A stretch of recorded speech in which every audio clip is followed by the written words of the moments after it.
ఈరోజు వీడియోలో నేను ఇంగ్లీష్‌లో బాగా మాట్లాడటానికి అవసరమైనటువంటి ఒక టిప్ నేను మీకు చెప్తాను. ఈ ఛానెల్‌ని దయచేసి సబ్స్క్రైబ్ చేయండి. ఈరోజు మనం సింపుల్ సెంటెన్స్ అంటే ఏమిటో నేర్చుకుందాం. సింపుల్ సెంటెన్స్ అంటే ఇది ఇండిపెండెంట్ క్లాజ్‌ను మాత్రమే కలిగి ఉంటుంది. నో డిపెండెంట్ క్లాజ్. డిపెండెంట్ క్లాజ్ అనేది ఉండదు.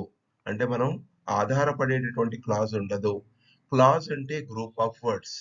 ఇండిపెండెంట్ క్లాజ్ అంటే అర్థం ఏంటంటే కనీసం వాక్యంలో ఒక సబ్జెక్టు, ఒక వెర్బ్ ఉండటము. అంటే ఆబ్జెక్ట్‌ని కూడా కలిగి ఉండొచ్చు. ఇక్కడ ఉదాహరణ చూడండి. I met him. నేను అతనిని కలిసాను. ఐ అనేది సబ్జెక్టు, మెట్ అనేది వెర్బ్, హిమ్ అనేది ఆబ్జెక్టు. హి లైక్స్ హర్. అతడు ఆమెను ఇష్టపడ్డాడు. అతడు అనేది సబ్జెక్టు, లైక్స్ అనేది ఇక్కడ వెర్బ్, హర్ అనేది ఆబ్జెక్టు. ఇలా మనం సింపుల్ సెంటెన్స్ గురించి తెలుసుకున్నట్లయితే మనం ఇంగ్లీష్‌లో బాగా మాట్లాడటానికి మనకు స్పష్టత వస్తుంది. Wish you all the best. Thank you.